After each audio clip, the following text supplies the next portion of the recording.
सेवितो हा रस वाटितो आणि का घ्या रे होऊ नका रानवरी.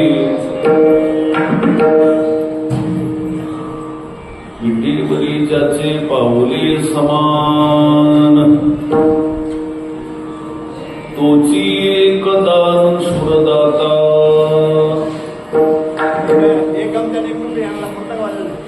मनाचे संकल्प पावविल सिद्धी जरी राहे बुद्धी याचे पायी.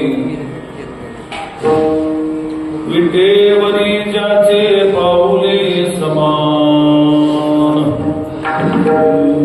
तोची एक दान सुरदाता. तुम्ही बसा.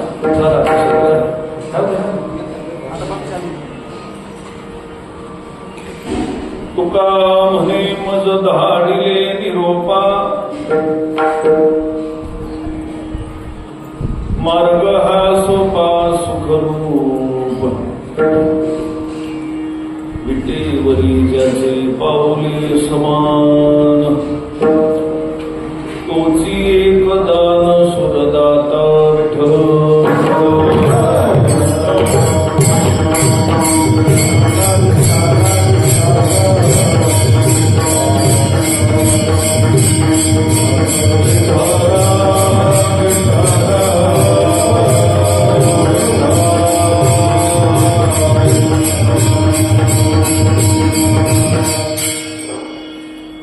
सेवितो हा रस वाटितो आणि का घ्या रे होऊ नका रानवरी. विटेवरी ज्याचे पाऊले समान तोची एक दान सुरदाता. अजं रुक्मिणी प्राण संजीवनंत परं धाम कैवल्यमेकं तुरीयम्. प्रसन्नं प्रपन्नारतिहं देवदेवं परब्रह्मलिंगं भजे पांडुरंगं. पांडुरंगाकरू प्रथम नमन दुसरे चरण संतांचिया. त्यांच्या कृपादाने कल्पीचा विस्तारो. बाबाजी सद्गुरुदास तुका शिव भोळा चक्र.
सच्चिदानंद विग्रहं पूर्ण ब्रह्म परानंदं ईशमालंदी वल्लभं.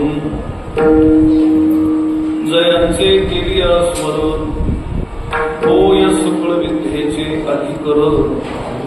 तेची बंधू श्री चरण श्री गुरूंचे ते नमस्कार आता. सेवितो हा रस वाटितो आणि का घ्या रे होऊ नका रानवरी. विटेवरी ज्याचे पाऊले समान तोची दान शुरदाता. प्रस्तुत कीर्तन रूपी सेवेकरिता घेतलेला अभंग जगद्गुरु संत श्रेष्ठ देवनिवासी जगद्गुरु तुकाराम महाराज त्यांचा 4 चरणाचा सरळपंथी अभंग असो. आजच्या या अभंगाच्या द्वारे जगद्गुरु संत श्रेष्ठ तुकाराम महाराज सामान्य जीवाला उपदेश करतायत. भगवंताच्या भक्तिरसाचं ब्रह्मरसाचं जे महाराज सेवन आम्ही करतो आहोत याचा अनुभव आम्हाला आलेला असल्यामुळं महाराज म्हणतात त्याची अनुभूती अशी आहे की या रसाचं ज्यानं सेवन केलं त्याला पुन्हा पुन्हा संसाराला येण्याची गरज नाही. संसाराला न येणं जन्म मृत्यूरूपी संसाराची तर महाराज पुनरावृत्ती नाहीच आहे. पण ज्यानं या रसाचं सेवन केलं तुकाराम महाराज म्हणतात आम्हाला अनुभूती आहे त्याच्या लौकिक जीवनामध्ये सुद्धा दुःख प्राप्त होत नाही. असा रस जर कोणता असेल तर तो आम्ही जो सेवन करतो तो रस आहे. आम्ही त्याचं सेवन करतो आणि आमच्याकडे येणाऱ्याला आम्ही त्याची वाटप करतो. महाराज म्हणतात सेवितो हा रस वाटितो आणि का घ्याले हो नका रानभरी. पण या रसाकडे प्रत्येक जण येईल असं सांगता येत नाही. तुकाराम महाराजांनीच वर्णन केले रानभरी होऊ नका. याचा अर्थ सुखाच्या शोधामध्ये तुम्ही भटकताय आणि ते सुख या ब्रह्मरसाच्या सेवनानं प्राप्त होणार आहे. दुसरीकडे भटकलेलं सुख प्राप्त होणार नाही. कारण सुख देण्यासाठी सुद्धा आलेल्या जीवाला सुखापर्यंत घेऊन जाण्यासाठी सुद्धा एक पांडुरंग परमात्मा सोडता दुसरं सामर्थ्य दुसऱ्या कोणाकडे नाही. कारण महाराज म्हणतात तो जी एकदा नश्वरदाता जो विटेवरी उभा आहे समान पावलानं उभा आहे असा परमात्मा आमचा दानशूर आहे. त्याच्याकडे या त्याच्या पायाला लागा. तुमच्या ज्या ज्या इच्छा असतील त्या पूर्ण होतील. मनाचे संकल्प पावविल सिद्धी जरी राहे बुद्धी याचे पायी. अशा पांडुरंग परमात्म्यावर निश्चित स्वरूपाने तुम्ही भावना प्रस्थापित केली तर तुमचे जे जे मनाचे संकल्प असतील अर्थात सत्य संकल्प असतील ते परमात्मा पूर्ण करेल. पण पूर्ण करण्यासाठी जरी राहे बुद्धी याचे पायी आपली बुद्धी त्याच्या पायावर स्थिर झाली पाहिजे. महाराज हे तुम्ही कसं सांगायला लागला? महाराज म्हणतात मी तेवढं सांगण्यासाठीच खाली आलो. तुका म्हणे मज धाडिले निरोपा मार्ग हा सोपा सुखरूप. हा मार्ग सोडता अनेक मार्ग दुःखाचे आहेत. एवढाच एक भगवंताच्या पायाची प्राप्ती करण्याचा मार्ग आहे. प्राप्ती केल्यानंतर इह लोकातलं नव्हे तर परलोकातलं सुद्धा सगळं सुख प्राप्त होतं. असा मार्ग सुख देणारा आहे आणि हे सांगण्यासाठी मी मृत्यू लोकात आलोय. म्हणून तुम्ही या रसाचं सेवन करा असं अभंगाचं वर्णन. विठ्ठला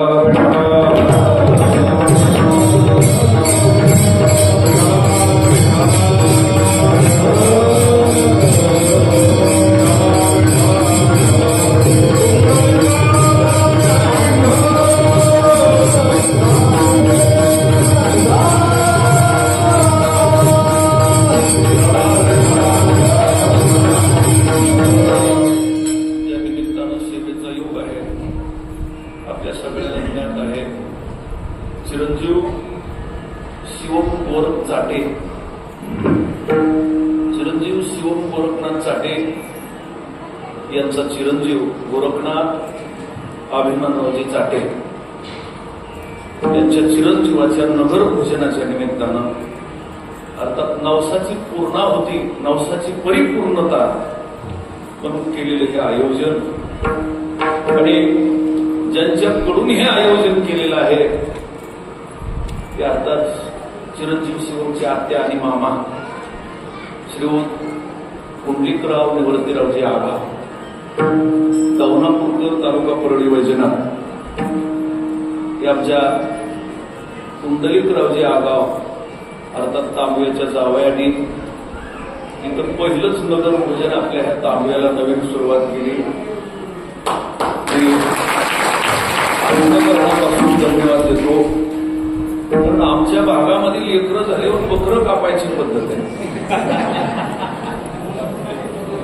पंगत घालायची नाही आणि ती पद्धत परळी अंबाजोगाई तालुक्यामध्ये फार आहे. आणि हे तुम्ही थोडा आदर्श घ्या. हे नुसतं जीवन कीर्तन ऐकूनच हे विसरू नका. हे लक्षात घ्या. संतती झाल्यानंतर असा सात्विक कार्यक्रम ज्याच्या महाराज निमित्तानं होत असत मला वाटत नाही त्या लेकराच्या जीवनामध्ये पुन्हा काही दुःख प्राप्त होईल. आपल्याला दुसरीच सटवायली देव शोधायचा म्हणजे प्रयास असतो. ते सटवाई असो कुठं आमचं तमकं, पण ही परंपरा फार मोठी आहे आणि ही तांबेश्वर महाराजांच्या चरणावर समर्पित करण्याच्या हेतून प्रथमच महाराज हे नगर भजन आपल्या या तांबवा नगरीमध्ये होत आहे. याचं पूर्ण श्रेय आमचे कुंडलिकरावजी देवस्तीरावजी आगाव आणि त्यांच्या सुविद्य पत्नी अर्थात सौभाग्यवती मीराबाई कुंडलिकरावजी आगाव या समस्त आगाव परिवाराकडून आपल्या बांधवाला मुलगा झाल्यानंतर त्याच्या नवसाची परिपूर्णता करण्याच्या हेतून हे कार्यक्रमाचं आयोजन आहे.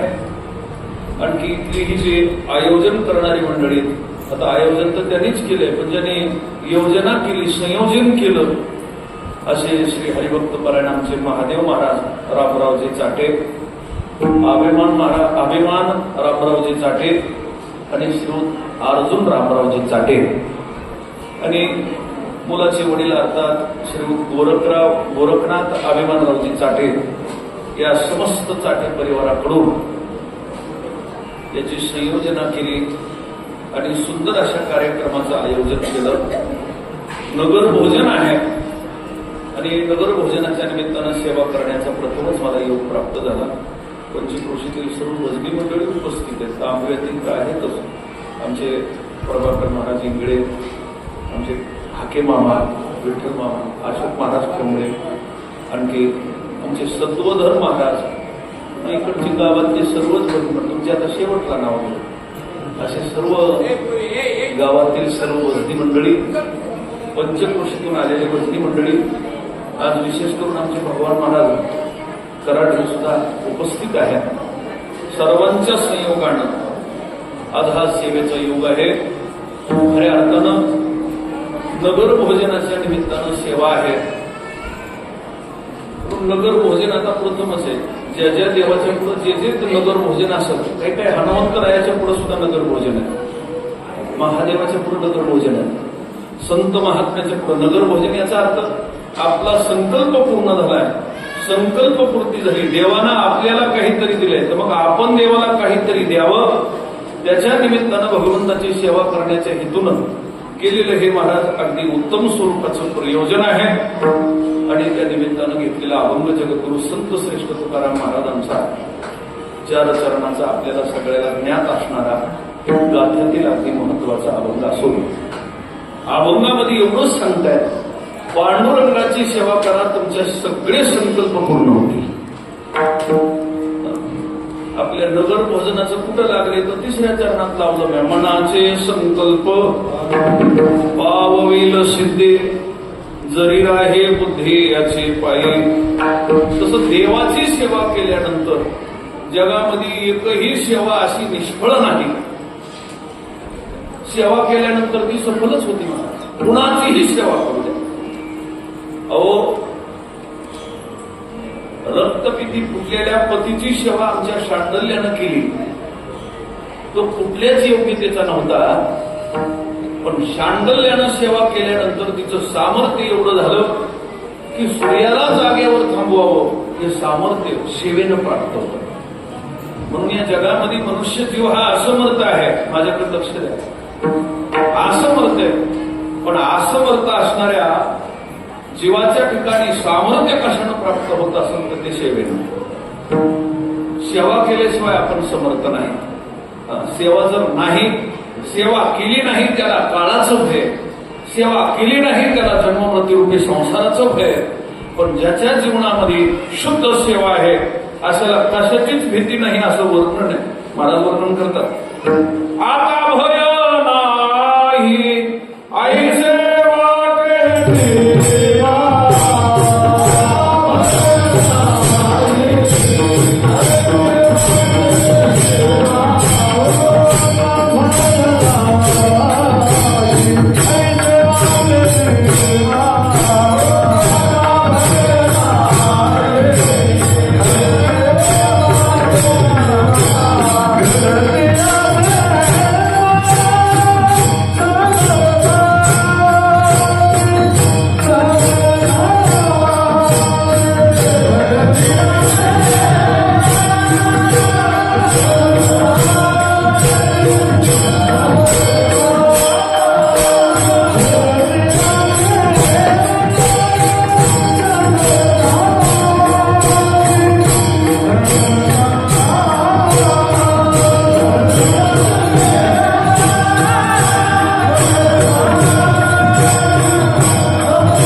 सेवा केल्यानंतर महाराज त्याला काही फळ देत नाही.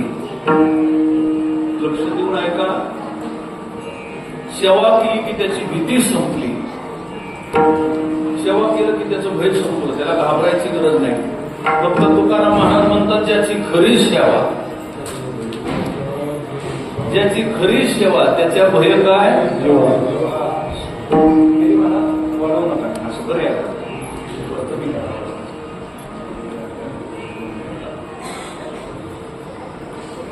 सेवा केल्यानंतर भीती संपत्ती अपवादाला भीती आहे पासून.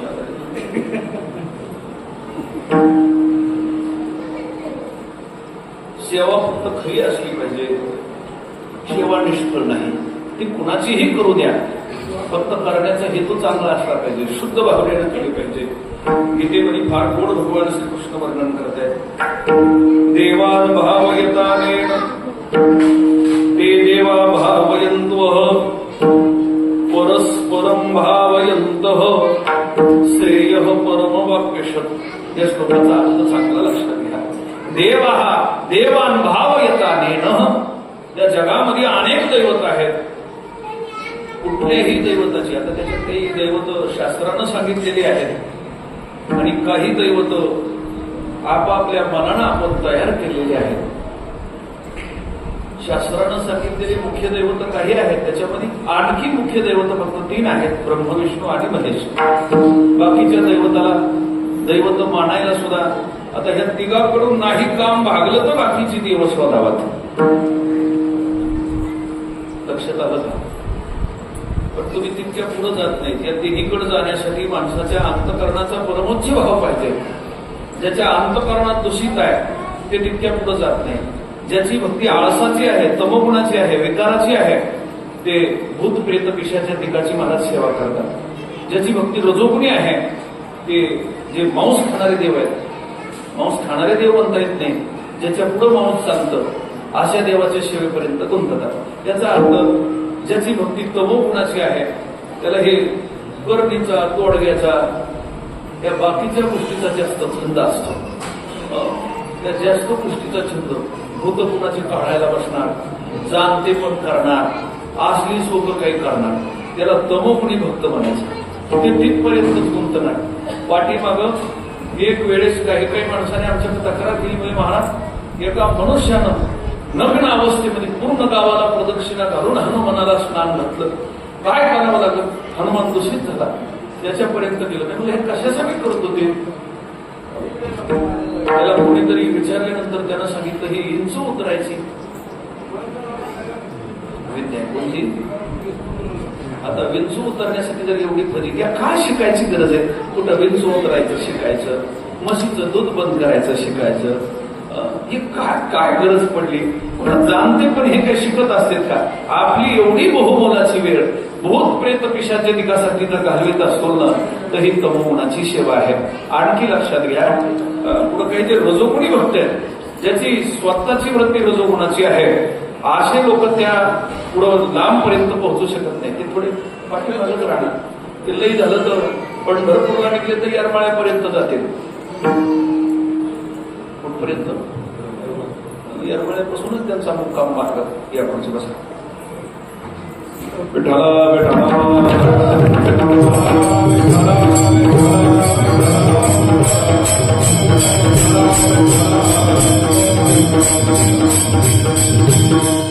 कल्पना करा की रजोगुणी भक्ती ज्याच्याकडे आहे तो पांडुरंगाच्या शुद्ध सत्वगुणाकडे महाराज पोहोचू शकत नाही. कारण पांडुरंगाचं दैवत हे शुद्ध सत्वगुणी आहे. म्हणून ज्याच्या अंतःकरणामध्ये सत्वगुणाची वृत्ती अशीच माणसं पांडुरंगाच्या भक्तीमध्ये. ज्ञानोबांनी गोड वर्णन केलं. स्वगत सच्चिदानंदे. देवाचं कसं शरीर आहे? कसं? स्वगत सच्चिदानंदे. स्वगत सच्चिदानंदे. पुढं काय? मिळवणी शुद्ध सत्व गुणाने विनली रे. षडगुण कोंडे रत्न जडित तुझं श्याम सुंदर शोभले. कसा देव आहे तो? देव स्वगत सच्चिदानंद शुद्ध सत्वगुणी. कसला गुणी? सत्वगुणाचे सुद्धा 2 प्रकार सांगितले. एक सत्वगुण कामिक बुद्धीचा आहे, सत्वगुणामध्ये सुद्धा वासना आहे, पण जे शुद्ध सत्वगुण आहे निष्काम वृत्तीचा आहे, असा निष्काम असणारा शुद्ध सत्वगुण आमच्या परमात्म्याच्या ठिकाणी प्रस्थापित असल्यामुळं शुद्ध सत्वगुणयुक्त पांडुरंगाचं दैवत आहे. म्हणून जे मनुष्य सत्वगुणाची वृत्ती ज्याच्या अंतःकरणात आहे ते पांडुरंगाला मानणार आहेत. आता जे रजोगुणी आहेत ना ते तितक्या लांबपर्यंत जात नाहीत महाराज, रजोगुणाची वृत्ती तिथपर्यंतच आहे. आता शुद्ध सत्वगुणी जे आहेत ना ते पांडुरंगाला जाणणारे आहेत, पांडुरंगाला मानणारे आहेत आणि पांडुरंगाची त्यांची सेवा आहे. आता भक्ती 3 प्रकारची सांगितली, प्रत्येक प्रकारच्या भक्तीचं वेगळं वेगळं फळ आहे.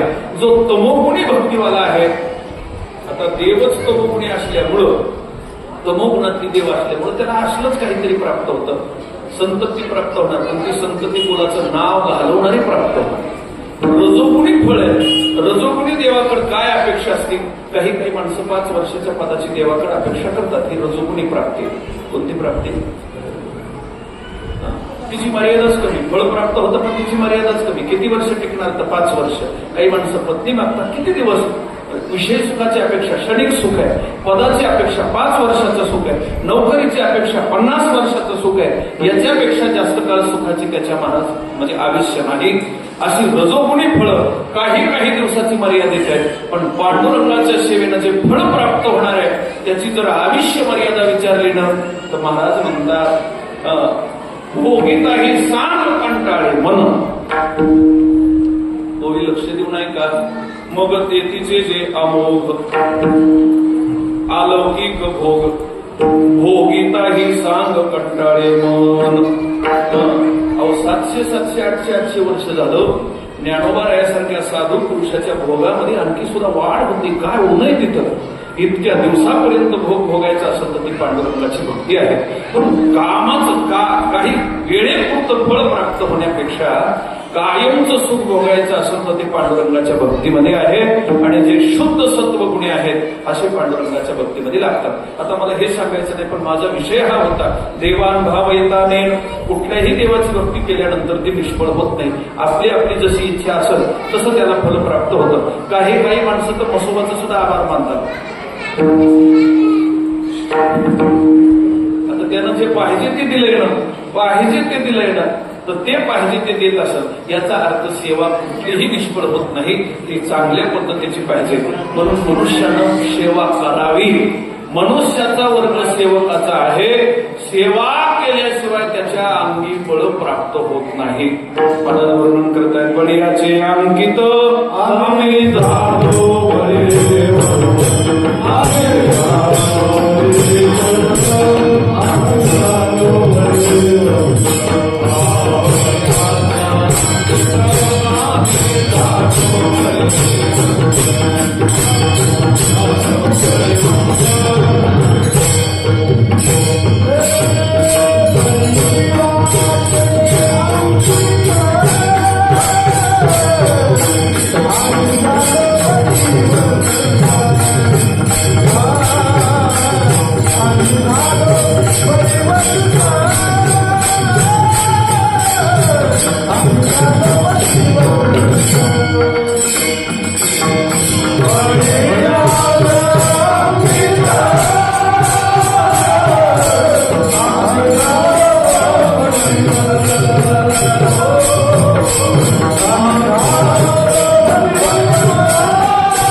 सगळ्या बाजूने असं म्हणतात. सुख प्राप्त नाही, सुखाच्या बाजूने असं म्हणतं. प्राप्त झालं तर ते जास्त काळ टिकत नाही, शक्यतो तर सुखच मिळत नाही. आपण दुःखाला सुख म्हणून चांगलं समाधान मानून घेतात. दुःखच आहे पण त्याला सुख मानून घेतात. काही वेळेस लग्नामध्ये माणसं एवढी भावलेली असतात, त्यांना लग्न म्हणलं की मला काय वाटत असं काय माहिती. आता मला अनुभव नाही म्हणतो तुमच्याशिवाय कशा बरंच भाव. आता पण लग्न झालेल्याची मला काय त्या बिचाऱ्याच्या चेहऱ्यावर तेज असेल ती तेवढ्या 2-3 दिवसात असेल,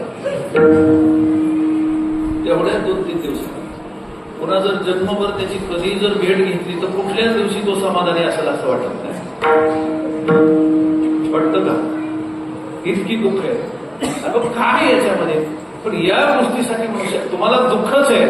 माऊली म्हणतात, जे गावीचा चंद्रुशय होते, जे तो उदय होय असता लागे, दुःख लेवोने सुखाचे अंगी साळीत जगाते. दुःखच ते, पण सुखाचा अंगार का घातलेला? दुःखच ते. पण कपडे कशाचे घातलेले? सुखाचे कपडे घालून तुम्हाला फसवायचं काम करतं. दुःखच ते, पण सुखाचा अंगार का घालून वरून सुनबाईचं बोलणं थोडं बरं असतं. चहा आणू का? पण त्या बाहेरचे लोक आल्यानंतर इतक्या गुढीने बोलल्यानंतर एखाद्या वेळेस म्हातारीला असं वाटत असं की हे चहा नाही,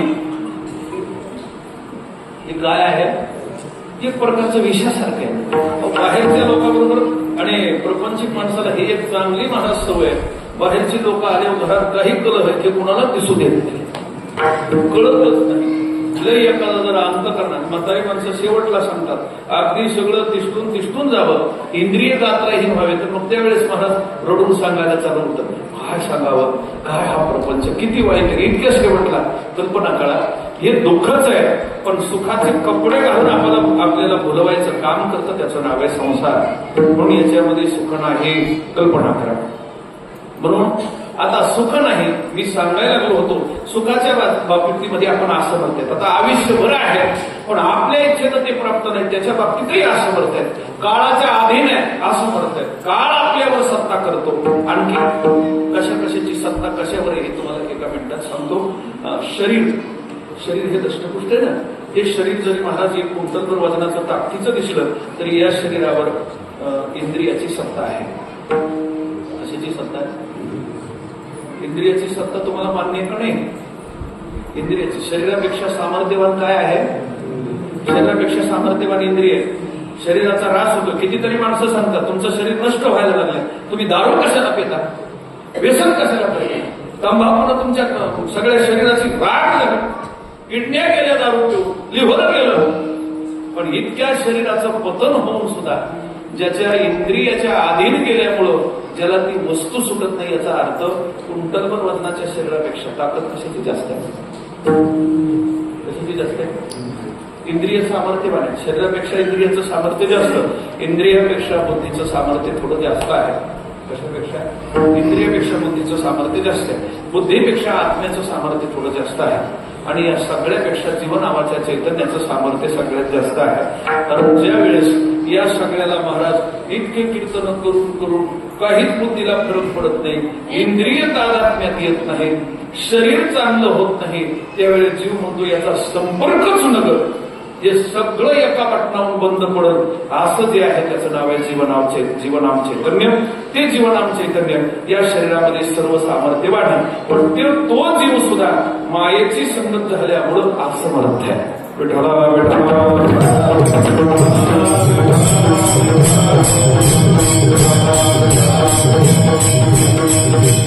आणखी एक सांगायचं, जीवही असमर्थ आहे, शरीरही असमर्थ आहे. का शरीर असमर्थ आहे? तर इंद्रियाच्या ताब्यात आहे. इंद्रिय का असमर्थ आहे? तर बुद्धीच्या ताब्यात आहे. बुद्धी का असमर्थ आहे? तर आत्म्याच्या ताब्यात आहे. आत्मा का असमर्थ आहे? तर जीव नावाच्या चैतन्याच्या ताब्यात आहे. आता जीव नावाचं चैतन्य जर सर्व सामर्थ्यवान असेल तर तेही का असमर्थ आहे? तर ते काळाच्या ताब्यात आहे. कशाच्या ताब्यात आहे? ते संसाराच्या ताब्यात आहे. मग जीव नावाचं चैतन्य असमर्थ आहे. आता चैतन्य सलील आहे, शुद्ध आहे, म्हणून याला सामर्थ्यवान जर करायचं असेल तर या शरीरासाठी सेवा अपेक्षित आहे. काय अपेक्षित आहे? घरात आलेली स्त्री, पुरुषाचं सामर्थ्य जास्त असतं, ताकद जास्त असते, पण घरात सून म्हणून आलेली स्त्री अगदी कोठ्यावधीचा कारभार जर तिच्या हातात घ्यावा असं वाटत असेल तर तिच्याकडून मला दादागिरी महत्वाची का सेवा? महिला मंडळ सांगा, सगळं मालकाचं असतं, तुम्ही इकडून माहेरातून काही जास्त घेऊन जात नाही, सगळं तिकडचंच असतं. पण तिकडच्या गोष्टीवर दावा करायचा असेल तर तुम्ही इकडं माझे बहुत आम्ही श्रीमंत आहेत, अमुक आहेत, ताकदवान आहेत असं म्हणून जमल का? सेवा करावी लागेल. काय करावी लागेल? आता जर मला इथल्या मालकावर सत्ता करायला जर सेवा लागत असेल तर हा जगाचा मालक आहे. कुणाचा मालक आहे? आता ह्याच्यावर सत्ता करणं एवढं सोपं आहे का महाराज? दुसऱ्या कुठल्याच गोष्टीनं त्याच्यावर सत्ता होऊ शकत नाही. तुम्हाला ओवी म्हणून दाखवतो. महाराज म्हणतात, लक्ष्मीचे थोरपण नसरे, जेत शंभूचेही तपन पुरे, हेर प्राकृत हे नरे केवी जाणूला हे, जेत मनाची नकी न लगे, बुद्धीची दृष्टी न लिगे, ते इंद्रिया किरजोगे काय होईल. मग अशा जगाच्या मालकावर सत्ता करायची असेल तर काय करावं लागल? महाराज म्हणतात, या लागी शरीर सांडोवा किजे, सकळ गुणाचे लोण उतरीजे, आणखी संपत्ती मधु सांडीचे पुरवंडी करोनी. सकळ गुणाचे लोण उतरीजे. मनुष्य अवगुणी नसला पाहिजे, गुणवंत असला पाहिजे. संपत्ती मधु सांडीजे, मी श्रीमंत आहे हा मत बाजूला सोडा, मी ज्ञानी आहे हा अभिमान बाजूला सारा. आणि मग काय करावं? महाराज म्हणतात, थोरपण पराची सांडीजे, व्युत्पत्ती आघवे विसरीजे, जे जगा धाकुटे होईजे, ते जवळी कमाजे. नम्र झाला भूत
नम्रता असं. नम्रता असले काय होणं? भगवंत आपला सकेले मग कैची भय चिंता, हरी आला मग कैची भय चिंता. म्हणून भय घालवायचं असेल तर सेवा महत्वाची, आणि सामर्थ्य अंगी जर प्रस्थापित करायचं असेल तर सेवा महत्वाची. माणसाच्या शरीरामध्ये जीवन नावाच्या चैतन्याला जर बल कशाने येत असेल तर ते सेवेनं येतं. म्हणून सेवा ज्याची करायची आहे तो योग्य असला पाहिजे. म्हणून मी मगवा सांगितलं तुम्हाला सुरुवातीला की शास्त्रानं निवडलेली 3 देव आहेत, ब्रह्म विष्णू आणि महेश. या तिन्ही देवापैकी कुणाचीही जर सेवा केली तर निश्चित स्वरूपानं मनुष्याच्या ठिकाणी बल प्राप्त होतं. म्हणून अशी सेवा महत्वाची आहे. भगवंताला सेवा जर केली, मला नंतर फक्त सेवा करा, बाकीचं काही नाही केलं तरी जमत. तेच त्या श्लोकामध्ये सांगितलं. महाराज म्हणतात, तुम्ही देवता ते बजाल, देव तुम्हा तुष्टतील, आईशी परस्परे घडेल प्रीतीजेल. त्याच्या खालची ओवी लक्ष देऊन ऐका. आज्ञापक होवाल, वाचा सिद्धी पावाल, मनिये तुम ते मागतील महारिते. तुम्ही जे म्हणताल ना ती तुमची इच्छा पूर्ण होईल. फक्त तुम्ही भगवंताची काय करा? सेवा करा, बोलही प्राप्त होईल. काळ गुलाम सलाम करी एवढं सामर्थ्य अंगी प्राप्त होईल. म्हणून अशा परमात्म्याची सेवा. आता सेवा आहे, सेवा आहे. आणि भगवंताला आवडणारी सेवा जर कोणती असेल तर ती भगवंताचं नामचिंतन आहे. कोणती सेवा आहे का? सेवा ते आवडी उच्चारावे नाम, वेद वेद काम सारोनिया. दुसरी काही सेवा परमात्म्याला आवडत नाही, दुसरी आवडतच नाही. महाराज वर्णन करतात, तुझी नामाची सकळ पूजा अर्चन मंत्र माळ, धूप दीप नैवेद्य फल तांबूल, वाहू पुष्पांजुळ तुंगामणे. तुझी नामाची सकळ. काय देवाला नामचिंतन, देवाची नामरूपी सेवा केली. त्यानं धूप वाहिलं, त्यानं दीप वाहिलं, त्यानं नैवेद्य वाहिला, त्यानं दान दिलं, त्यानं धर्म दिला. फक्त नाम घ्यावं. देव सगळं मानतो. देवाला फक्त देवाचं नामचिंतन केलं ना, त्याला सगळ्या बाजूने सर्वस्वी सेवा समर्पित केली असं परमात्मा मानतो. त्याला दुसरं काही देण्याची गरज लागत नाही. पत्रम पुष्पम फलं तोयम योगेन्द्रियाप्रयच्छते तदहं भक्ती परत वचनामि तु पर्यतात्मना. त्यांना काही दुसरं काही करायची गरज लागत नाही. महाराज म्हणतात पत्र फुल केवळ, पत्र पुष्प केवळ. काय निमित्त आहे, देवाला वाहण्यासाठी हे निमित्त आहे. एकदा देवाचं नामचिंतन केलं, नाम घेणाऱ्या भक्ताला सेवा करण्यासाठी दुसऱ्या साधनाची गरज लागत नाही. याचा अर्थ भगवंताला सगळ्यात आवडणारी सेवा जर कुठली असेल तर ते भगवंताचं नामचिंतन आहे. आता महाराज नामचिंतन ही सेवा आहे. भगवंताचं नाम घ्यावं. नाम घेतल्याने एक तर महाराज आपल्या अंगी सामर्थ्यता प्राप्त होती. आणखी काय प्राप्त होतं तर महाराज म्हणतात खरी जर त्या नामाची चव लागली तर मनुष्याला दुसरं काही सेवन करावं अशी इच्छा राहत नाही. तिथपर्यंत पोहोचण्यासाठी आपल्या इंद्रियाची शुद्धी, अंतःकरणाची शुद्धी महत्वाची आहे. जसं आता चहा प्यायचा म्हणलं तर महाराज तंबाखू पान खाल्लेला गुळणा करून टाकावं लागतो, त्यावेळी चहाची चव. आता हे लौकिक पदार्थाची चव कळण्यासाठी जर पहिलं थुकून टाकावं लागत असं आहे का नाही? थुंकी जे अमृताचा गीता गळाला, पहिलं अमृताची चव करायची म्हणजे पाहायची असेल ना तर पहिलं जे आम्ही सेवन करतो ना त्याच्या चवीपासून अगोदर परावृत्त व्हावं लागत. मला तुम्हाला भगवान सांगितलं काही माणसं तमोगुणी, मग तमोगुणाचा आहार वेगळा, रजोगुणीत रजोगुणाचा आहार वेगळा आहे, सत्वगुणीत सत्वगुणाचा आहार वेगळा आहे. सत्वगुणाच्या ठिकाणी तरी कधीतरी महाराज साधू संतांचं भजन कीर्तन ऐकण्याची इच्छा होती. रजोगुणी येत नाही, आला तर कीर्तन ऐकल्यानंतर हे काही खरं नाही असा त्याचा विश्वास त्या कीर्तनावर बसत नाही. तमोगुणी बळत जर आणला महाराज तर रूप पाहताला जी झोपतो बिचारा. तमस्व ज्ञानजम विद्धी मोहन सर्वदा परमालालस्य निद्रा विस्तरती बदनाती भारत. अज्ञानाचे जे आले तयारीचा लागले, जे नेहमी भुगले नाचत असे, निद्रेविषयी चांगू जीव्या दिलावू झोपेचे आता स्वरूप व्हावं म्हणे. इतकं अज्ञान आणि इतका आळस त्याच्या ठिकाणी असल्यामुळं तमोगुणी माणसाच्या अंतःकरणात वृद्धी होऊ शकत नाही. आता मला सांगायचंय भगवंताच्या नामचिंतनामध्ये सुखही आहे, भगवंताचं नामचिंतन गोडही आहे. एवढंच नाही तर त्याची चव कळण्यासाठी, चव कळाल्यानंतर महाराज म्हणतात जगामधले लौकिक पदार्थ सेवन करण्याची महाराज इच्छाच राहत नाही. पण त्या पदार्थाची चव कळण्यासाठी मनुष्याला आपण अगोदर जे सेवन करतो त्याच्यापासून परावृत्त होणं, निवृत्त होणं अत्यंत महत्वाचं आहे. आणि आपल्याला या भोगापासून निवृत्त झालो तर निश्चित स्वरूपाने भगवंताच्या नामचिंतनाची चव कळाल्याशिवाय राहणार नाही. अन्यथा महाराज म्हणतात विषय विषयाचा परिपाडो, गोड परमार्थ लागे कडू, आणि कडू विषय तो गोडो जीवासी झाला. गोड विषय कडू, कडू विषय गोड. कडू प्रपंच आहे, तुका म्हणे कडू वाटतो प्रपंच, रोकडे रोमांच कंठी राखे. कडू प्रपंच वाटायला लागला की भजनाविषयीची गोडी निर्माण होती. महाराज सांगतात बाबा आम्ही या नामरसाविषयी अत्यंत श्रद्धायुक्त आहे. आम्ही भगवंताच्या नामाचा चांगला अनुभव घेऊलाय. याच्या इतका गोड रस जगामध्ये दुसरा कोणता नाही. तुम्ही फक्त या अभंगाचं प्रथम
महाराज सांगतात आम्ही त्या रसाचा अनुभव घेतलेला आहे. कोणता रस आहे? तसे 9 रस सांगितले. किती रस आहे? 9 रस. शृंगार रस, रौद्र रस, असे बरेच विभत्स, करुण रस, असे एकूण 9 रस आहेत महाराज.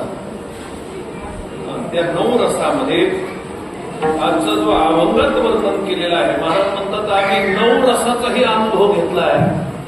पण एवढं कीर्तनात सांगावं एवढं काही 9 रसामध्ये कुठल्याच जास्तीचं महाराज महत्व नाही. शृंगार रसाचा म्हणजे विचार केला, विभत्स रसाचा विचार केला, करुण रसाचा विचार केला.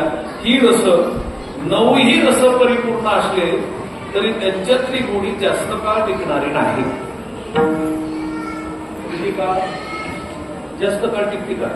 आता लग्नामध्ये महाराज काळी मुलगी असली तरी गोरी करण्याचा एक रस आहे. तुम्हाला माहिती का नाही? एखाद्या वेळेस कधी जर आम्ही अगोदर मुलगी बघितली असली आणि पुन्हा लग्न पत्रिका दिल्यानंतर लग्नात गेलं तर आम्हालाही पंचायत होती, पहिली बघितलेली अशी होती ही तिसरीच कशी झाली का दुसरीच लग्न आहे, नवरदेव फसला का कोण फसलं काय? मग ते काळ्या मुलगीला ते मला वाटतं ब्युटी पार्लरवाले, त्या ब्युटी पार्लरवाल्याला धन्यवाद आहेत. त्यांची चांगले विचार कसल्याचं बी जुळविण्यासाठी चांगलं करून महाराज बसवत काही फार मोठं महत्व होय. आमच्या केंद्रीय महाराजांनी चांगलं माहिती असेल त्याचं.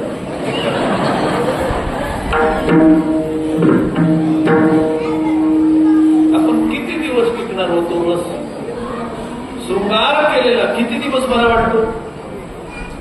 त्याच मनुष्याला कितीही वेगळ्या वेगळ्या शृंगाराने नटवलं.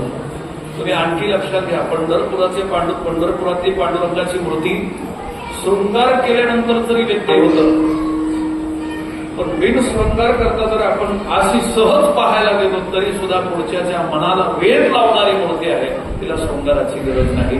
म्हणून नवरसापेक्षा वेगळा परमात्म्याचं स्वरूप आहे. त्याच्यापेक्षा रसामध्ये गुंतलेल्या मनुष्याला कालांतरानं दुःख प्राप्त होतं. त्याच्यामध्ये जीव जाण्याची सुद्धा शक्यता आहे रसात गुंतलेला. पण महाराज म्हणतात राम रसाची चवी आन रस रुचती केवी. बाकीच्या रसापेक्षा सर्वश्रेष्ठ रस असत तर तो ब्रह्मरस आहे. आता ब्रह्मरसाची उत्पत्ती कशातून होती तर महाराज म्हणतात मृदंग, टाळ, विणा, लावणी मृदंग, श्रुती, टाळ, घोष आणि देव ब्रह्मरसावर भगवंताचं नाम असावं, भगवंताचं नामचिंतन असावं, मृदंग लावलेला असावा, विणा लावलेला असावा, टाळाचा घोष असावा. आणि यामधून जो रस उत्पन्न होतो, खऱ्या अर्थानं तर ते रस थोडा चालू काळामध्ये थोडा कमी आहे. कारण बऱ्याचशा वारकऱ्यांनी आराध्याच्या गाण्यातल्या काही चाली, पिक्चरच्या गाण्यातल्या काही चाली अशा सगळी गुण मिश्रण केल्यामुळे या रसाची उत्पत्ती होत नाही. कारण गायन सुद्धा 2-3 प्रकारचं आहे. ते शुद्ध सत्व कोणीच पाहिजे. त्याच्यात रजोगुणातले काही मिक्स, ज्याच्यामधून विषय उत्पन्न होतात, ज्या गायनातून विषयाची उत्पत्ती होते, अशा पिक्चरच्या काही चाली जर तुम्ही अभंगाला लावल्या, शब्द कोणतेही असू द्या, महत्वाची चाल आहे. महत्वाचं काय आहे? आणि ती चाल व्यवस्थित असत. वारकरी संप्रदायाची शुद्ध सत्वगुणी असत. शुद्ध सत्वगुणी चाल कशी असत? तुम्हाला जर असं जर संशय म्हणजे प्रश्न पडला असेल तर अगदी विलंबित असून सुद्धा टाळ घोषामध्ये ज्याच्यामध्ये जास्त आविर्भाव नाही असं शुद्ध महाराज शांत म्हटलं जातं ना, ते वारकरी संप्रदायाचं गायन आहे. त्याच्यातून थोडा रस उत्पन्न व्हायला थोडासा उशीर लागतो. आता ज्या विठोबा रुपयाची चाल म्हणतो, रामकृष्णाची चाल म्हणतो, ह्या शुद्ध सत्व कोणी चालेल मला. पण याला आम्ही जर काहीतरी वेगळं लावित राहिलो ना तर त्याच्यामधून रजोगुण मिक्स केला की त्याच्यामध्ये रस उत्पन्न होत नाही, ब्रह्मरस उत्पन्न होत नाही, दूषित रस उत्पन्न होतो. बसलेली सुद्धा नाचायला लागते. कीर्तनाचं काही हे महत्व नाही. खाली बसलेल्या लोकांनी नाचावं आणि फक्त 2 मिनिटांचा आनंद घ्यावा. पाठीमागे एक जण मला कीर्तन झाल्यानंतर मला महिला मंडळ भेटली, म्हणजे महाराज तुम्ही आज पिंगळा म्हणला नाही. मी म्हणलं हे खरं आहे, मी तांबेश्वराच्या पुढे काही खोटं बोलणार नाही. तुम्ही पिंगळा म्हणला नाही. सगळ्या महाराजांनी आम्ही दररोज सांगत होतो पिंगळा म्हणा म्हणून. मी म्हणलं पिंगळ्याचं नेमकं काय? दररोज म्हणजे खाली बसलेले सगळे उठून नाचते. मी म्हणलं ते पिंगळा कुठं तरी अभंगाला धरून आला पाहिजे बा. अशा कुठंही पिंगळा म्हणून तुम्हाला नाचवून काय करायचं? ही भक्ती वाम मार्गाची भक्ती. यानं भक्ती आपण कुठंतरी त्या भक्तीमध्ये भरकटच चालू आहे. आपल्याला नाचणं हा परमार्थ नाही, नुसतं सोंग करणं हा परमार्थ नाही. मनुष्याला नाचायची इच्छाच नाही झाली पाहिजे. भक्ती करणारा मनुष्य असा स्तब्ध आणि शांत झाला पाहिजे. त्याची इंद्रिय तृप्त झाली पाहिजे. त्याला नृत्य करायचंय, नाचायचंय हा सुद्धा भाव त्याच्या इंद्रियाच्या ठिकाणी राहिला नाही पाहिजे. लक्षात घ्या. त्याला कीर्तनात हसायचंय ही सुद्धा वृत्ती त्याची राहिली नाही पाहिजे. कीर्तनात मला विनोद ऐकायचा ही वृत्ती राहिली नाही पाहिजे. त्याचा अर्थ तुम्ही खऱ्या भक्तीवर आहे. पण तुम्हाला हसायचंय, रडायचंय, काही रोडविणार आहे तू करुण रसामध्ये. एक महाराज मला म्हणला, महाराज तुम्ही माझी कथा ठेवून बघा, हे 7 दिवस माणसं रडवतो. मी म्हणलं कमाल झाली. अरे रडवणं हे काय? माणसं रडवून काय करतो? लय लोक रडतात. म्हणजे मी वाटू लावायला मला व्हिडिओ दाखवले. मला मी गावाच्या बाहेर निघलो तर मला 5-50 गावचे लोक बघितले आतापर्यंत. ती सगळी लोक रडते. त्यामुळे आता स्वतः बाप मेल्यावर रडाना पण तुझ्यासाठी रडते. ही कमालच. रडणं हे परमार्थ नाही. 56 कोटी माणसं डोळ्याच्या समोर जरी मेली तरी सुद्धा आपल्या अंतकरणापासून अस्थिर न होणं हे भक्तीचं खरं लक्षण. रडणं हे लक्षण आहे. रडणं हे लक्षण आहे. हे नपुंसकाचं लक्षण आहे. कशाचं? माणूस भक्तीनं प्रबळ झाला पाहिजे. प्रबळ झाला पाहिजे. काहीच त्याला कुठं. महाराज म्हणतात आणि कुणाचा यावा जावा. माऊलीची होईल आणि कुणाचा यावा जावा, ढळे चळे ना पांडवा, मृग जळाचा हिलावा मेरू जैसा. त्याचं जीवन असं पाहिजे. तो मेरू पर्वतासारखा स्थिर असला पाहिजे. सुखानं न भांबावून जाणारा, दुःखानं न खचणारा, कुठली आसक्ती त्याच्या इंद्रियाला नाही. अशा प्रकारचं जीवन जर कशानं होत असत तर ते भक्तीच्या अंग बळ प्राप्त झाल्यानंतर, अंगी ठसवल्यानंतर ते वर्म त्याच्याकडे येतो आणि असा मनुष्य सूर असतो. पण हे बळ अंगी येण्यासाठी महाराज म्हणतात ब्रह्मरसाचं त्यानं सेवन केलं पाहिजे. आता काहीतरी सेवन केल्याशिवाय माणसाच्या अंगी ताकद येत नाही. पण अनेक सेवन केल्यानंतर काही वेळेपुरतं सामर्थ्य येतं. ब्रह्मरसाचं सेवन केल्यानंतर महाराज म्हणतात भक्ती सुखेचे मातले कळी काळाशी सूर झाले. काळ सुद्धा महाराज त्यांच्या पुढे काही करू शकत नाही. एवढं सामर्थ्य त्यांच्या अंगी येतं. हे ब्रह्मरसाचं सेवन आहे.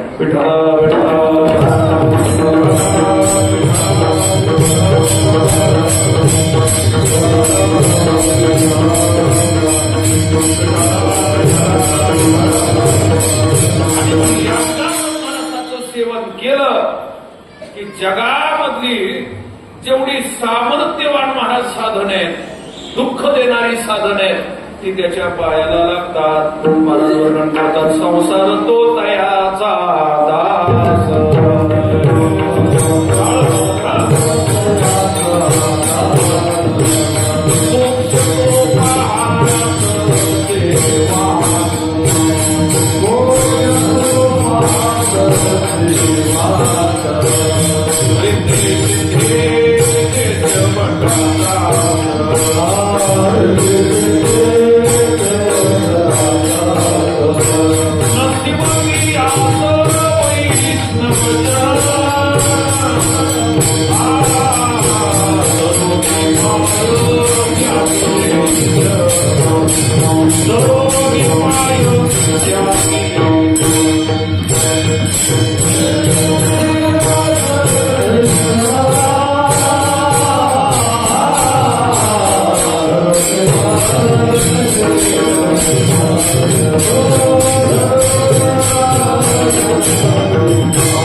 संसार दुःख रुपेण त्याच्या पायाला लागतो. संसार ब्रह्मरसानं जे महाराज अगदी स्तुत झालेले आहेत, पुष्ट झालेले आहेत, अशाला संसार त्रास देत नाही. जे ब्रह्मरसानं पुष्ट नाही त्याला संसाराचा सुद्धा त्रास आहे. किती किती त्रास आहे. काही काहीला पत्नीला त्रासून आत्महत्या करायची वेळ आहे. कुणाच्या त्रासानं? ज्याला आता पत्नीच्या कंटाळ्यानं जे आत्महत्या करण्याचा विचार करतो त्याला गावाचा कधी त्रास लागला. किती किती आधीनपणा आहे, किती आधीनपणा. आता तिथं काळाचं बळ चलत नाही, त्याचं वर्णन आपलं चालू आहे. किती आपण असं म्हणतोय आहेत का नाही? काही काही माणसं मुलाच्या त्रासानं कंटाळून गेलेले, काही पत्नीच्या त्रासानं, काही सासरवाडीनं त्रासलेले, काही माणसं म्हणतील महाराज नातेवाईक एवढे झाले, काही काही धनानं ग्रस्त आहेत. दारिद्र्य सुद्धा त्रास देतात. दारिद्र्य त्रास देतो नाही का? दारिद्र्य त्रास देतात. दारिद्र्य आपल्यालाही असतं. तुकाराम महाराजांनाही दारिद्र्य होतं, सुदामालाही दारिद्र्य होतं. पण दारिद्र्यात सुद्धा भगवत भक्तीमध्ये काही दारिद्र्य आहे असं वाटू दिलं नाही. याला म्हणायचं बलवान. लक्ष द्या. मग काय होतं? तो संसार तो दयाचा दास, मोक्ष तो पाहत सेवास, सिद्धे देशवटात्रास नशिवते या वैष्णवजन. तुकाराम महाराज असं सामर्थ्य तुमच्या अंगी कशामुळे प्राप्त झालं तर त्याच्या पुढच्या चरणात सांगितलं. जन्म मृत्यू स्वप्ना सारिके आपत्यान दिशे मारिके. तुका म्हणे आखंडित मुखे वाणी वदे सुखे प्रेमामृताची. हे प्रेमामृत याचा अर्थ ब्रह्मरस. आम्ही अखंड सेवन करीत असल्यामुळे आमचा संसार दास आहे. आम्हाला जन्म मृत्यूची चिंता नाही, आम्हाला मोक्षाची गरज नाही. एवढंच नाही, आमच्यावर काळाची सत्ता नाही. एवढं सामर्थ्य आमच्या अंगी कशामुळे प्राप्त झालं तर महाराज म्हणतात वाणीमध्ये मुखे अखंड प्रेमामृताची. अखंड प्रेमामृत आम्ही वाणीनं श्रवण करतो, याचा अर्थ ब्रह्मरसाचं सेवन करतो. त्या रसाचं सेवन आम्ही अखंड केल्यामुळं आम्हाला जगामध्ये भय नाही. लक्षात घ्या महाराज. आता हे तुम्ही सेवन करता. महाराज म्हणतात तुम्हालाही देणार न वाटे तो अनेका. फक्त एवढंच करा, घ्या रे होऊ नका राम बही. इकडं तिकडं शोधायचा प्रयत्न करू नका. या आणि आम्ही ज्या रसानं पुष्ट झालो, ज्या रसाचं सेवन करून आमच्या अंगी बल प्राप्त झालं, सामर्थ्य प्राप्त झालं, हे रस सेवन करण्यासाठी तुम्ही या. कारण हा रस आनंदाचा कसला? हा रस कसा आहे? आनंदाचा. इथलं जे भाग्यवान मनुष्य आहे, कोणा हा भाग्याचा वाट भागा पावे, कोणा हा भाग्याचा. कोण भाग्यवान आहे? जो या रसाचा अधिकारी होईल. आज्ञेचा अधिकारी होऊ शकत नाही. म्हणून इथपर्यंत या रे होऊ नका राम बरे. तुम्ही दुसरीकडे शोधायचा प्रयत्न करता तर जे आम्हाला मिळाले ते तुम्हाला मिळणार नाही. आहे का नाही? दुसरीकडे शोधायचा प्रयत्न केल्यावर मिळेल का हो? आणखी एक नाटाच्या अभंगात प्रमाणे करीसी देवावीन आस आवगी होईल निरास. कृष्ण वाढविसी बहुवस कधी सुखास न पवसी. न करी दंबाचा सायास जिवे सेवी सुगंध रस. शांती राहे बहुवस जिवे सेवी सुगंध रस. न कर्याळस रामनामी. न करी दंभाचा सायास. जिवे सेवी सुगंध रस. शुद्ध भावनेनं या रसाचं सेवन कर. महाराज म्हणतात सुख प्राप्त होईल. पण हे रस सोडता, देव सोडता दुसरीकडे भटकतील तर महाराज म्हणतात अवघी होईल निराश. जिथं जाशील तिथं तुला सुख नाही असं कळलं. म्हणून सुख पाहिजे असेल तर इथं यावं लागेल. महाराज वर्णन करतात यानं सुख मिळेल. आणि हे सुख कळाल्यावर मला वाटतं दुसरीकडे भटकायची गरज पडणार नाही. याचे सुख तुम्हा कळली यावरी. मग दारो दाले नशिहा.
झोप लागेल अवघडच गोष्टी याचे सुख तुम्हाला हे ब्रह्मरसाचं लक्षणच आहे.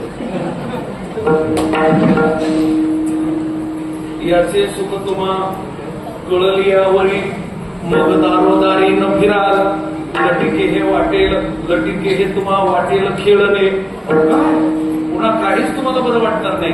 याचं सुख कळालं जातं बाकीच्या सगळ्या गोष्टी त्याच्यामध्ये काही महत्व वाटणार नाही तुम्हाला. म्हणून महाराज म्हणतात हे सुख कसं आहे तर हे आनंदाचं आहे. या रसाचं सेवन केल्यानंतर त्याच्या ठिकाणी कुठलंही दुःख राहत नाही. महाराज म्हणतात दोष राहत नाही. असा जो कोणता रस आहे तो महाराज म्हणतात हा रस ब्रह्मरस किंवा भक्तिरस त्याला म्हणा. जे टाळ मृदंगाच्या जय घोषातून भगवत मी सांगत होतो लावणी मृदंग श्रुती टाळ घोष टाळ घोष आणि शुद्ध भावनेनं शुद्ध अंतकरणाच्या शुद्ध भावनेतल्या लोकांनी केलेल्या भगवंताच्या नामघोषाचा रस. आता टाळ चांगले विना चांगला स्वरात लावलाय बकवाद चांगला आहे फक्त म्हणणारी जर चांगली नसतील तर पुन्हा रस उत्पन्न चांगली याचा अर्थ सुरेल नाही. ती सुद्धा सगळ्या बाजूनं आदित्य झालेली पाहिजे. त्याचं अंतकरण सुद्धा असलं पाहिजे. त्यांना सुद्धा आपला उद्धार व्हावा अशी कळकळ पाहिजे. तुम्ही आणखी सुद्धा लक्षात घ्या रोग झालेला माणूस जर डॉक्टरकडे गेला आणि त्याला जर कळालं की तुम्ही 8च दिवसात मरणार आहे तर त्याची भावना बघा किती चांगली असते डॉक्टरवर. पण फुकट आता वारीमध्ये काही काही वेळेस फुकट औषधं वाटतात काही काही डॉक्टर लोक. तिथं घेणाऱ्याची भावना कशी असते असा विचार करा. ते कामापुरतं घेत नाही कितीतरी जास्त घेणार. वारीला लागणार लई राग असते की पुढे जाणार का घेतलं नाही तुम्ही गरज नाही म्हणजे मग काय तुमचे पाय दुखायलेत का दुखायला काही नाही पण दुखलं तर याचा अर्थ दुखलं तर तसं ज्याला कळालंय की आपण या संसार बंधनात आहे संसार दुःखरूपी आहे आणि या संसारातून तरुण जाणं आवश्यक आहे अशाची भावना शुद्ध असते. अशा शुद्ध भावनेवाले भाविक भगवंताचं नामचिंतन करीत असताना कुठल्याही प्रकारचा दोष त्यांच्या ठिकाणी असू शकत नाही. त्यांना जात आठवत नाही त्यांना धर्म आठवत नाही.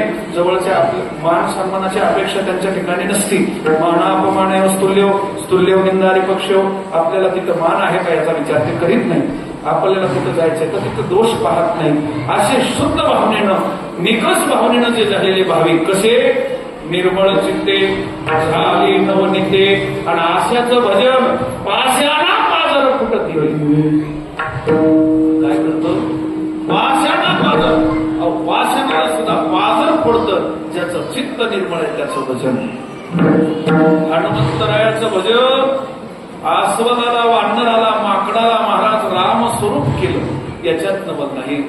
पण हनुमंतरायाच्या भजनानं लंकेमध्ये राक्षस सुद्धा राम रूप केले. हे निर्मळ चित्ताच्या भजनाचं लक्षण आहे. म्हणून महाराज म्हणतात हा रस आम्ही शुद्ध भावनेनं सगळ्याला वाटणार आहे. तुम्हाला वाटेल या रसाची किंमत कमी आहे पण महाराज म्हणतात ब्रह्मादिकासी हे दुर्लभ उचिष्ट नका मानो विठ ब्रह्मरसी.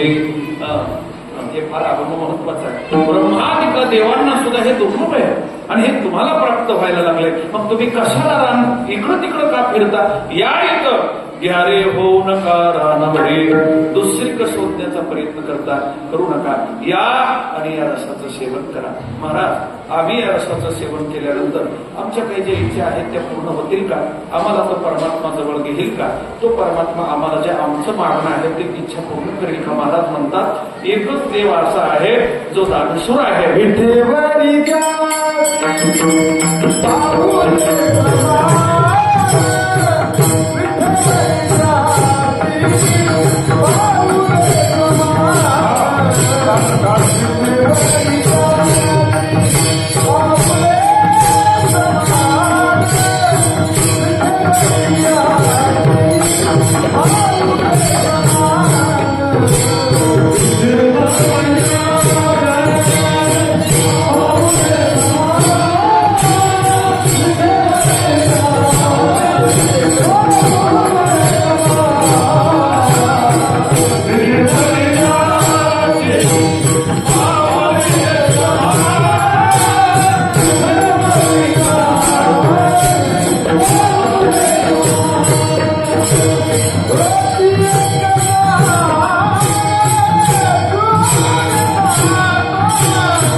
ज्याचं आम्ही नामचिंतन गाणार आहोत.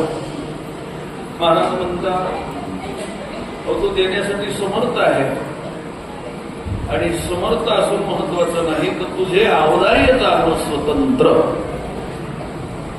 देताण मनसी पात्रा पात्र परी कैवल्य ही आयशे पवित्र वैर्या हे निधले. कसा आहे तो दानशूर आहे का नाही? परमात्मा दानशूर आहे. दानशूर आणि दानशील अशी दोन प्रकारची शास्त्रकरणं वेगळी वेगळी विशेषणं लावली. दानशील आणि दानशूर. दानशील याचा अर्थ त्याचा स्वभाव देण्याचा आहे, आणि दानशूर याचा अर्थ मागितल्यानंतर देतो, जेवढं पाहिजे तेवढं देतो. परमात्मा दानशील नाही, दानशूर आहे. दानशील नाही, त्याचा जर स्वभावच देण्याचा असतं तर कुणालाही दिलं असतं. महादेवाचा स्वभाव दानशील आहे, कुणालाही देतो. आहे का नाही? भस्मासुराला सुद्धा दिलं, रावणाला सुद्धा दिलं, पण दिल्यानंतर कळालं हे योग्य पात्रात दान पडलं नाही. त्याच्यासाठी माणसानं देत असताना पात्र तपासून द्यावं. महाराज म्हणतात सर्वाभूती द्यावे अन्न, पण द्रव्य पात्र विचारून कसं करून द्यावं. आपण दिलेलं कुठल्या मार्गाला जाणार आहे ते म्हणून बघून द्यावं. चांगल्या मार्गाला जात असेल ना तर ते द्यावं. देशे कालेच पात्रेच तद्दानम सात्विकम स्मृतम. आहे का नाही?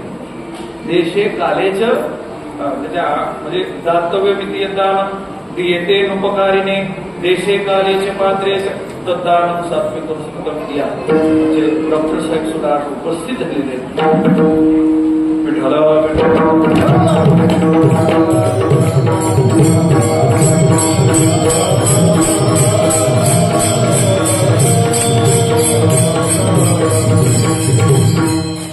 देत असताना पात्र चांगलं असेल तर द्यावं. कसं द्यावं? देशे कालेच पात्रेच तद्दानम सात्विकम स्मृतम. दोनच गोष्टी, त्यातली त्यात एकच गोष्ट महाराज पात्र न विचारता दिली द्यावी. तिचं नाव आहे अन्न. भुकेलिया द्यावे द्रव्य पात्र न विचारून. तिथं काही पाहू नाही. काय पाहू नाही? पात्र काही पाहू नाही. तो योग्य आहे का पाहू नाही? आपल्या जातीत आहे का पाहू नाही? भूक लागली ना भुकेला सांगतोय ना, पण भूक न सांगता पैसे द्या म्हणतोय, मी तिकडं खातोय म्हणतोय. बरेचसे आता ते भगवे कपडेवाले जे महाराज संन्यासी येतात ते आल्यानंतर मला तर असं झालंय महाराज, माझ्याकडे आले की 10-10 येते ती आमचा योगदोन आहे ना, आणि ते नुसत्या जेवणाचं घालीत त्यांचं फार मोठं वजा असतं. आता ते बिचारे तिकडं काय करते ते पाठीमागं झापा झाले. ते म्हणजे आम्हाला सगळ्यांना वस्त्र पाहिजे. मी म्हणतो वस्त्र आता आमचं हे पांढरं घेऊन जा. ते म्हणले महाराज आम्ही हे पांढरं घालीत नाही, भगवे वस्त्र. आता भगवे वस्त्र आमच्याकडे नाही. म्हणजे मग पैसे द्या. म्हणजे किती लागतात? म्हणजे सरसकट 21 द्या. मला आमच्याला बी 21 लागतात नक्की. पैसे द्या म्हणतात. ते इथं जेव्हा मुलं की नाहीत म्हणणार की तिकडं आम्हाला तिकडं जेवण्याची व्यवस्था आहे, आम्ही कुठंतरी रस्त्यात जेवू. मागणं त्यांचं एवढं 1.25 क्विंटल तूप. 1.25 क्विंटलातच काय म्हणतंय भगवेवाल्याचं काही मिळत का? आकडाच खाली एवढी जे मागतील ते 1.25 क्विंटल मागणार. असं मागत असेल ना तर ते आपल्या गैरहजेरीमध्ये काय करतं? त्याच्यासाठी पात्र तपासून, पात्र शुद्ध असेल तर पात्र तपासून द्यावं. पण आता पात्र सुद्धा असणाऱ्याचा आकडाच 5च्या वडी काही जात नाही महाराज. लक्षात येई ना तुमच्या? परमेश्वर महाराज ज्याचे पात्र शुद्ध आहे ते लय झालं महाराज 5,000वाला, आणि ज्याचे पात्र महाराज असे सगळ्या बाजूने बरवटले त्यांनी 50,000 आम्हाला तर खेदच वाटायला काय करावा हेच करा. पण असू दे आमचं 5 मध्ये भागतंय काय, आम्हाला कमी नाही देवानं केलं. पण आमचं म्हणणं आहे दातव्य मिती दे दानम देशे कालेचे पात्रेचं. पात्र तपासून एखादा जर चांगलं कर्म करीत असेल ना, त्याचं पात्र शुद्ध असेल ना, तर देत असताना मनुष्याला शक्य असेल तेवढं द्यावं. त्याचा राहतं. आपल्यालाही वजं होईल एवढं देऊ नये आणि वजं होईल तेवढं तर माणसानं काहीच करू नये. आपल्याला घडत नसत तेवढं मोठेपणा करायचा म्हणून लाख रुपयाला महाराज गाव जेवणाचे बदल आमकन तमकन त्या कर्जात पुन्हा 5 वर्ष ऊस तोडायला ते नको करू टाका. शक्य असेल तेवढं आपल्याला जेवढं घडतंय तेवढं जेवढं घडतंय तेवढंच द्या. पण चांगलं पात्र असेल त्याला द्या, पात्र शुद्ध असेल त्याला द्या. असं पात्र शुद्ध असेल. आता लक्षात घ्या, पात्र न पाहता जो देण्याचा त्याचा स्वभाव आहे त्याला दानशील म्हणतात. आणि जो योग्यता तपासून त्याच्या अपेक्षेपेक्षा जेवढं लागतं त्याच्यापेक्षा जास्त देतो त्याला दानशूर म्हणतात. आमच्या परमात्म्यानं आतापर्यंत कोणाची काही महाराज निराश केली नाही. आतापर्यंत जे जे आले त्या सगळ्याच्या इच्छा पूर्ण केल्या नाही का? महाराज म्हणतात येते नाही झाली कोणाची निराशे आल्या याच काशे कृपे विषे. आतापर्यंत जे जे आले महाराज म्हणतात पहा किती आले शरण समानशी केले नाही विचारिले गुण दोष तयाचे. शरण येता त्याचे न विचारी दोष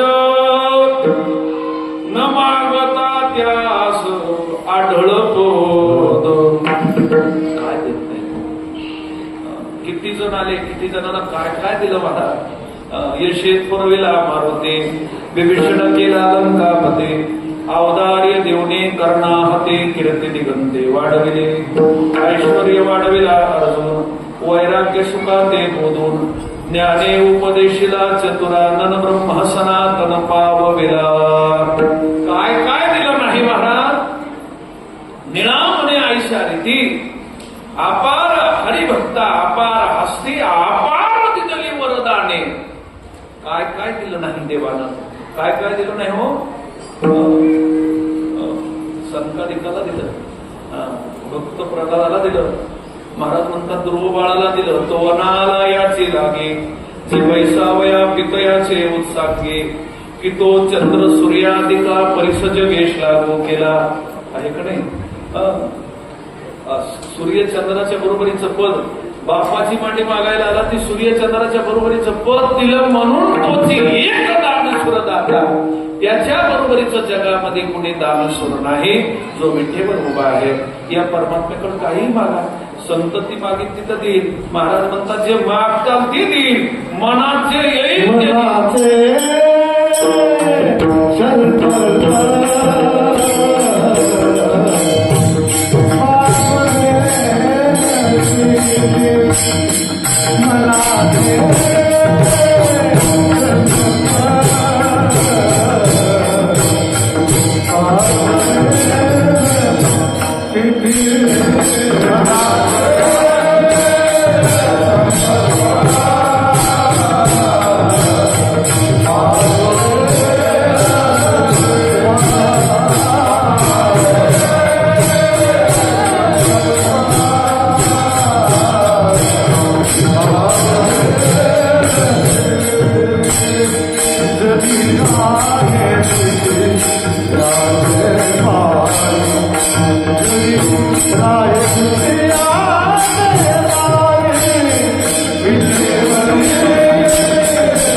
मनाचे संकल्प आमचा हे बी पक्वाच्या नाही इतका जड झालाय, त्याचा जरा धंदा सुटलाय.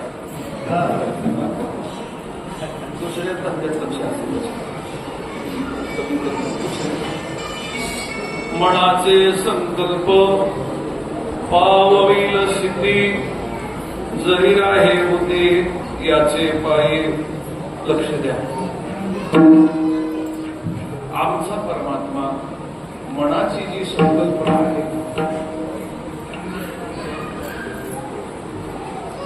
मनाची जी संकल्पना आहे, देव दानशूर आहे आणि प्रत्येकाला देतो. आतापर्यंत बऱ्याचशा जणांना दिलं, वर्णन करता येत नाही एवढ्या भक्तांच्या देवाने इच्छा पूर्ण केल्या.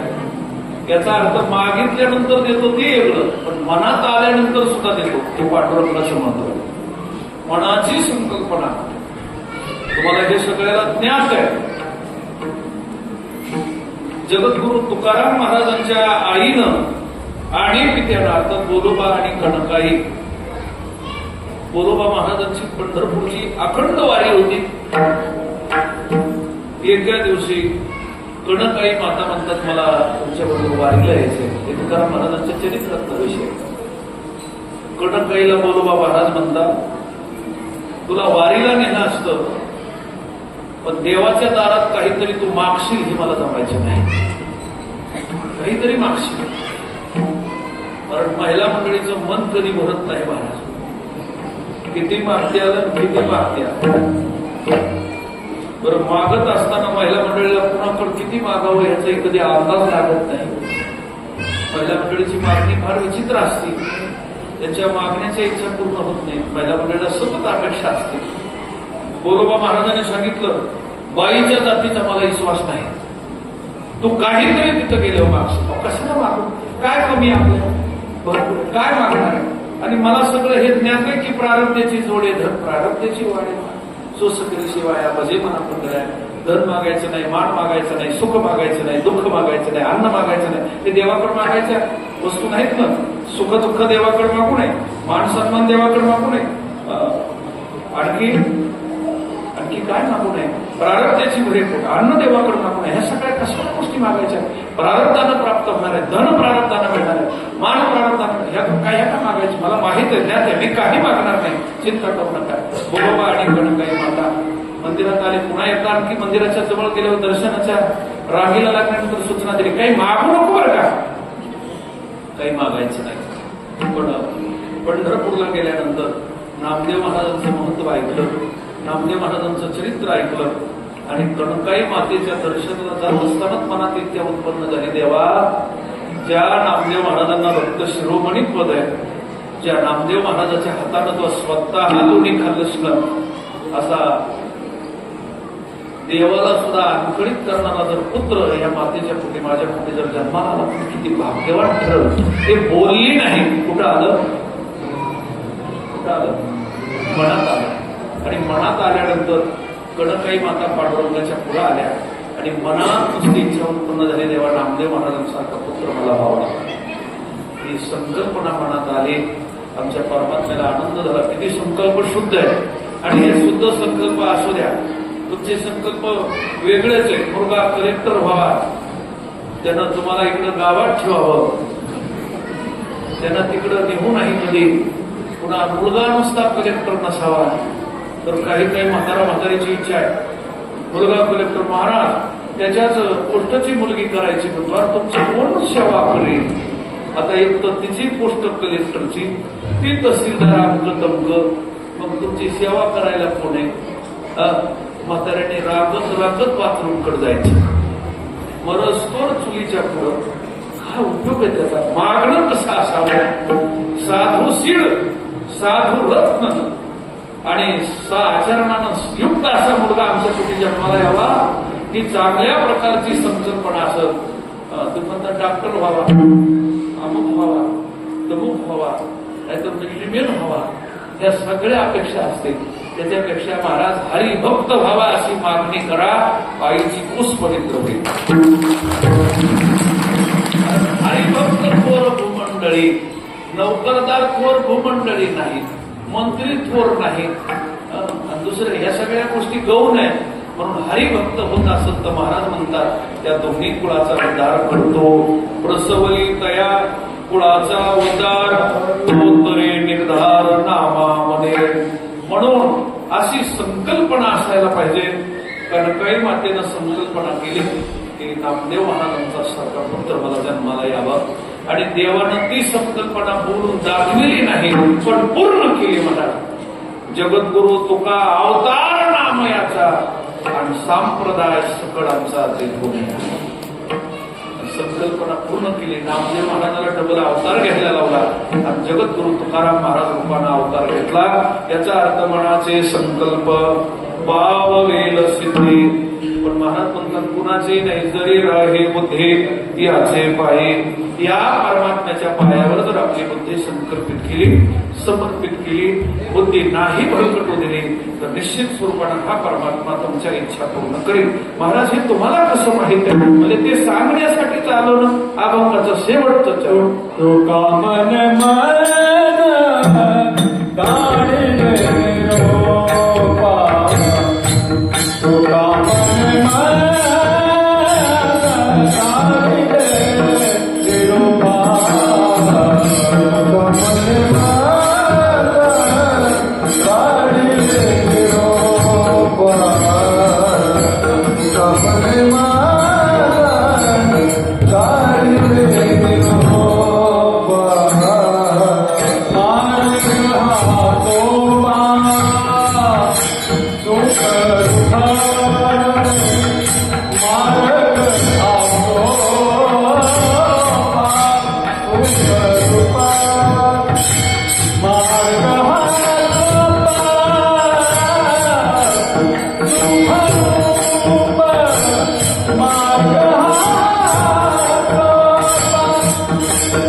सांगण्यासाठीच प्रत्येक लोकांमध्ये आलो. हे का सांगायचे तर हे सांगायचं आमचं काम आहे. बोलिले ते ऋषी साज भावे वर्तावय, किंवा आणखी शोधून आले संत हिता हित जगाचे, कशात कल्याण आहे कुठं सुख आहे हे आम्ही सांगण्यासाठी प्रत्येक लोकात आलो. कारण हाच मार्ग सुख देणारा आहे, अनेक मार्ग दुःख देणारी आहेत. आता मार्ग अनेक आहेत. महाराज वर्णन करतायत, मार्ग बहुत असते परी तयाची नकळे गती. अनेक मार्ग आहेत, ज्ञानोबा वर्णन करतायत. हा मार्ग देखील तै तहान भूक विसरिले, रात्रंदिवसून येणे जे वाटे. काही मार्ग असे आहेत त्या मार्गाला दुःख सोडता दुसरं काही नाही. क्लेशोधिक तरस्तेशा अव्यक्ता सप्त चेतसा, अव्यक्ता ही गतीर दुःखम देहवद्वीर वाप्यते. महाराज म्हणतात, पाहेपा लोहाचे चणे जे बोचरे आपडती खाणे, ते पोट भरणे की प्राणे शोधी म्हणून. अशा प्रकारचं दुःख अर्थात क्लेश काही मार्गाने प्राप्त होतात. पण आमचा जो दाखवलेला मार्ग आहे भक्ती मार्ग आहे, या मार्गाने दुःख नाही. मार्ग हा सोपा सुखरूप, सगळ्यामध्ये जास्तीचं सुख या भक्ती मार्गात आहे. असा सुखानं भरलेला, प्रेमानं भरलेला आणि भक्ती रसानं भरलेला कोणता जर मार्ग असेल तर हा मार्ग भक्ती मार्ग आहे. आणि या मार्गाने जर तुम्ही चालत राहिला तर निश्चित स्वरूपानं पांडुरंग परमात्म्याच्या पायाला जवळ तुमचा प्रवास गेल्याशिवाय राहणार नाही. तुका म्हणे तुम्ही सदायाची वाटे, भरवसेने भेटे पांडुरंग. तुम्ही या मार्गावर चला, हा मार्ग सुखरूप आहे असं अभंगाचं वर्णन आहे. आता 10 मला वाटतं 12:45 आता 12:45 झालेली आहे आणि 12:45 ते 12:45 असं आपली पूर्ण वेळ आता संपलेली आहे. तो 15 मिनिटाचा तुम्हाला मी त्रास लागेल, कारण तसं तर 10:30लाच चालू झालं. तर मी 11:45 आणतो, पण माझे 2 तास आता पूर्ण वेळ झालेली आहे. म्हणून जास्तीची वेळ न घेता झालेली सेवा तांबेश्वर महाराजांच्या चरणी समर्पित करतो. नगर भोजन करणारी सर्व मंडळी, अर्थात कुंडलिकराव निवृत्तीरावजी आगाव आणि सर्व चाटे परिवार, अर्थात गोरखनाथ अभिमानरावजी चाटे, महादेव रामराव चाटे, अभिमान रामराव चाटे आणि अर्जुन रामराव चाटे या सर्व चाटे परिवाराला अंतःकरणापासून धन्यवाद देतो. विशेष करून आमच्या जावयाले महत्वाचं सगळ्यापेक्षा महादेव महाराज आज आपण नुसते जेवायच्या कामाचे आपल्याला आता काय जावईच करायला म्हणजे सगळाच खर्च त्यांचा आहे का बरोबर, पूर्ण म्हणजे आपलं फक्त नियोजन आहे म्हणायचं चाटे परिवाराचं. म्हणून आमच्या तांब्याला एक वेगळं वळण लावण्यासाठी, नगर भोजनाचं वळण लावण्यासाठी आमच्या कुंडलिकरावजी आगाव यांनी नगर भोजनाच्या कार्यक्रमाचं या ठिकाणी आयोजन केलं. म्हणून तुम्ही सुद्धा कुणाला जर संतती झाली तर तांबेश्वर महाराजांची सेवा करायची असेल तर अशा प्रकारची पद्धत जर केली महाराज तर सगळ्याच्या मुखामध्ये अन्न जाईल, याचं पुण्य लागत. 10-5 रुपये महाराज लोकांनी जाते त्याचं बी पुण्य लागत.